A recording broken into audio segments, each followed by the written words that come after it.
Price the lord. ಕ್ರಿಸ್ತೇಸುವಿನ ಮಹಿಮೆಯುಳ್ಳ ನಾಮದಲ್ಲಿ ನಿಮ್ಮೆಲ್ಲರಿಗೂ ನಮ್ಮ ಜೀಸಸ್ ಲವ್ಸ್ ಪ್ರೇಯರ್ ಮಿನಿಸ್ಟ್ರೀಸ್ ಮೂಲಕ ವಂದನೆಗಳನ್ನ ಸಲ್ಲಿಸ್ತಾ ಇದ್ದೇನೆ. ಹೇಗಿದ್ದೀರಿ? ಎಲ್ಲರೂ ಕ್ಷೇಮವಾಗಿ ಸಂತೋಷವಾಗಿ ಈ ಶುಭ ಮುಂಜಾನೆ ಈ ನೂತನ ದಿನವನ್ನ ನೀವು ನೋಡ್ತಾ ಇದ್ದೀರಿ ಎಂಬುದಾಗಿ ನಾನು ನಂಬಿ ನನ್ನ ದೇವಾದಿ ದೇವರಿಗೆ ನನ್ನ ಮಹಿಮೆಯನ್ನು ಸಲ್ಲಿಸಲಾಗಿದ್ದೇನೆ. ಹಾಲೆಲೂಯಾ, ದೇವರಿಗೆ ಸ್ತೋತ್ರ. ನಮ್ಮನ್ನ ದೇವರು ಬಹಳವಾಗಿ ಪ್ರೀತಿ ಮಾಡ್ತಾ ಇರುವಂತ ದೇವರಾಗಿದ್ದಾರೆ. ಈ ಲೋಕದಲ್ಲಿ ಅನೇಕರು ಪ್ರೀತಿಸ್ತಾ ಇರ್ಬೋದು. ತಂದೆ ತಾಯಿಗಳು, ಗಂಡ ಹೆಂಡತಿ, ಹೆಂಡತಿ ಗಂಡನನ್ನು, ಮಕ್ಕಳು ತಂದೆ ತಾಯಿಗಳನ್ನು, ತಂದೆ ತಾಯಿಗಳು ಮಕ್ಕಳನ್ನು, ಈ ರೀತಿಯಾಗಿ ಪ್ರೀತಿಸೋರು ಇದಾರಲ್ಲ. ದೇವರನ್ನು ವಿಶೇಷವಾಗಿ ಪ್ರೀತಿಸೋದು ಅಂತೀರಾ? ನನ್ನ ದೇವರು ಎಲ್ಲದಕ್ಕಿಂತ ಹೆತ್ತ ತಾಯಿಗಿಂತ ಉನ್ನತವಾಗಿ ಪ್ರೀತಿ ಮಾಡಿ ಆ ಪ್ರೀತಿಯನ್ನ ತನ್ನ ಪ್ರಾಣ ತ್ಯಾಗದ ಮೂಲಕ ತೋರಿಸಿಕೊಟ್ಟಿದ್ದಾರೆ. ಆಮೇನ್. ನಮಗೋಸ್ಕರ ಮರಣಿಸಿ ಶಿಕ್ಷೆಯನ್ನು ಹೊಂದಿಕೊಂಡು ಮತ್ತೆ ಮೃತ್ಯುಂಜಯನಾಗಿ ಎದ್ದು ನಿತ್ಯವೂ ಆತನೊಟ್ಟಿಗೆ ತನ್ನ ಮಕ್ಕಳು ಇರಬೇಕು ಎಂಬುದಾಗಿ ನಿತ್ಯ ಜೀವನ ಒದಗಿಸಿಕೊಟ್ಟ ದೇವರು. ಅಂತ ಉನ್ನತವಾದ ಶಾಶ್ವತವಾದಂಥ ನಿಷ್ಕಪಟವಾದಂಥ ಪ್ರೀತಿ ನನ್ನ ದೇವರದು. ಆಮೇನ್.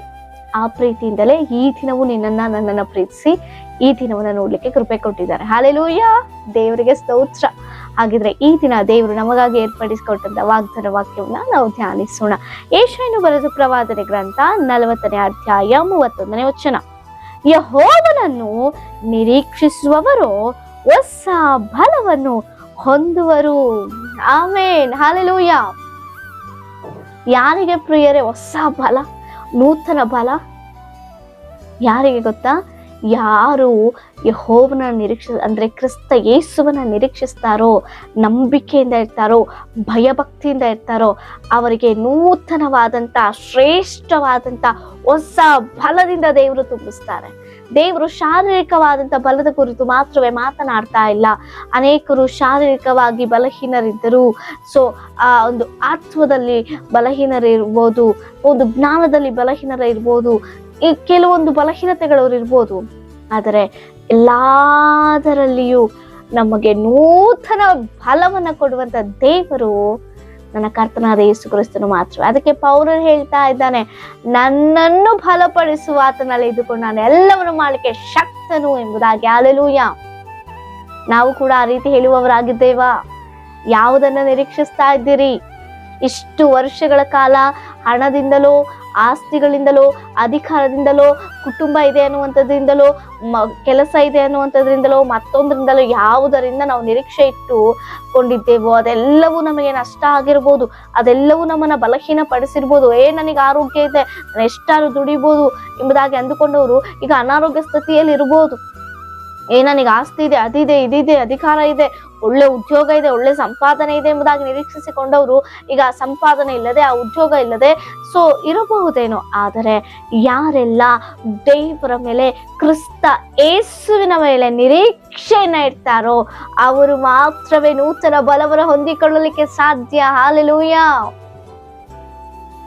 ಪ್ರಿಯರೇ, ಎಷ್ಟೋ ಜನ ಧನವಂತರು, ಸಂಪತ್ತಿರುವಂಥವ್ರು ತಮ್ಮ ಪ್ರಾಣವನ್ನ ಕಾಪಾಡಿಕೊಳ್ಳಲಿಕ್ಕಾಗದಂತೆ, ತಮ್ಮ ಶಾರೀರಿಕವಾಗಿ ತಮ್ಮನ್ನು ತಾವು ಬಲಪಡಿಸಿಕೊಳ್ಳಲಾರದಂತೆ ಈಗ ಬಲಹೀನ ಸ್ಥಿತಿಯಲ್ಲಿ, ಮರಣದ ಹಾಸಿಗೆಯಲ್ಲಿ, ಅನೇಕ ಕಾಯಿಲೆಗಳಲ್ಲಿ ಬಿದ್ದು ಹೋಗಿದ್ದಾರೆ.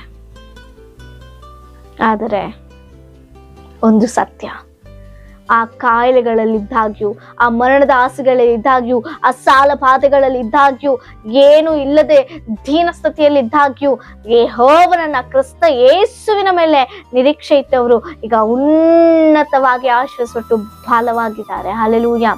ಶಾರೀರಿಕವಾಗಿಯೂ, ಜ್ಞಾನದಲ್ಲಿಯೂ, ಆಮೇನ್, ಆತ್ಮದಲ್ಲಿಯೂ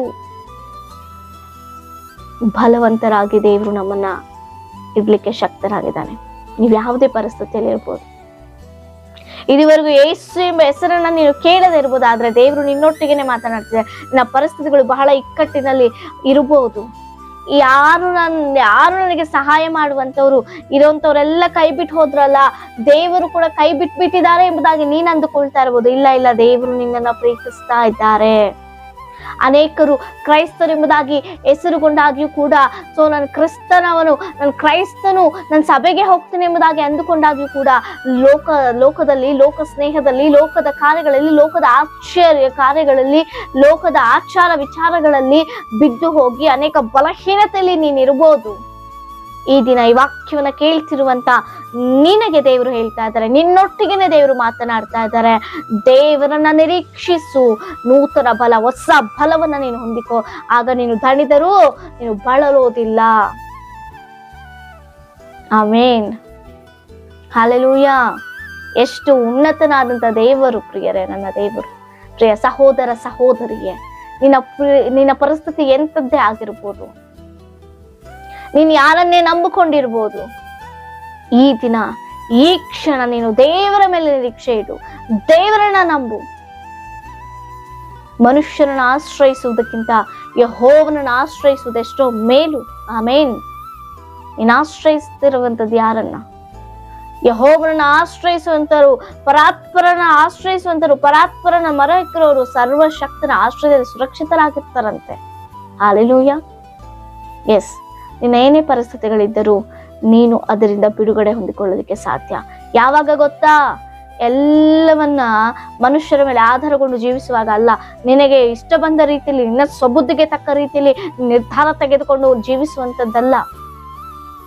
ದೇವರ ಮೇಲೆ ನಂಬಿಕೆ ಇಡು. ನೀನ್ ಯಾವಾಗ ದೇವರ ಮೇಲೆ ನಂಬಿಕೆ ಇಡ್ತೀಯೋ, ಯಾವಾಗ ದೇವರನ್ನ ನೀನ್ ನಿರೀಕ್ಷಿಸ್ತೀಯೋ, ಯಾವಾಗ ದೇವರ ಸಹಾಯವನ್ನ ನೀನು ಕೇಳ್ಕೊಳ್ತೀಯೋ, ಯಾವಾಗ ದೇವರ ಭಯ ಭಕ್ತಿಯಲ್ಲಿ ನೀನು ಜೀವಿಸ್ತೀಯೋ, ಆಗ ಮಾತ್ರವೇ ಅಂಥ ಉನ್ನತವಾದ ಬಲ, ನೂತನ ಬಲ, ಶಕ್ತಿಯನ್ನ ನೀನು ಹೊಂದಿಕೊಳ್ಳಲಿಕ್ಕೆ ಸಾಧ್ಯ.